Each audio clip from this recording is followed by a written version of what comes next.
পানি পড়া সারে না, বাথরুম সারে না, জ্বর কমে না, মাথায় ব্যথা কমে না। ডক্টরের কাছে গিয়ে বলি, সাহেব একটু জাপানি ভালো ঔষধ দেন, একটু ভালো করে দেন। আপনি বললেন, হুজুর একটু ভালো করে ঝাড়ফুঁক দেন তো, ভালো করে দেন।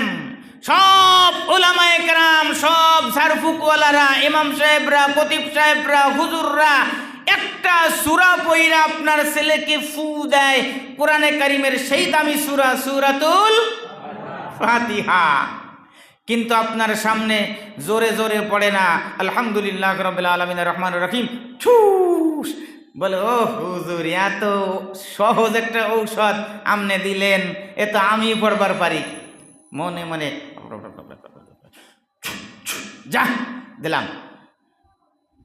নবীজি সাল্লাল্লাহু আলাইহি ওয়াসাল্লাম বলেন, জবান যদি সত্য হয়, জবান যদি পবিত্র হয়, খানা যদি হালাল হয়, ওই জবান দিয়ে ফু আর থু একসাথে বের করে দিলে আল্লাহ রাসূল সাল্লাল্লাহু আলাইহি ওয়াসাল্লাম বলেন, যদি ফু দেয় আর পানির ভিতরে দম দেয়, ফু আর থুতে শিফা দেয় কে? জোরে বলেন কে? ফু বাতাস, বাতাসের সাথে একটু জাররা পরিমাণের থু, কথা বুঝছেন? ফু আর থু একসাথে দিলে এই মেডিসিনে রব্বে কারিমের খলকে কায়নাত বলেন, রাসূলুল্লাহ সাল্লাল্লাহু আলাইহি সাল্লামকে বলেছেন, নবী আমার আপনার কাছে যে কোরআন দিলাম, এই কোরআন হলো ঔষধ মুমিনের জন্য। কার জন্য? মুমিনের জন্য। মুমিনের জন্য আল্লাহ তাআলা এই কোরআন ঔষধ দিয়েছেন। দিয়েছেন কে? ঔষধ দেয় কি জাইলে জিয়ানি মাসুয়া অন্য মানুষ, না ডাক্তার দেয়? ঔষধ দেয় ডাক্তার। ঔষধ দিলেন কোরআন, আর যিনি দিলেন তিনি কে? তিনি কে? আল্লাহ। সব থেকে বড় ডাক্তার, ডক্টরের ডক্টর, হেকিমের হেকিম, বাচ্চার বাস্তা, রাজাধিরাজ আল্লাহ সুবহানাহু ওয়া তাআলা ঔষধ দিলেন।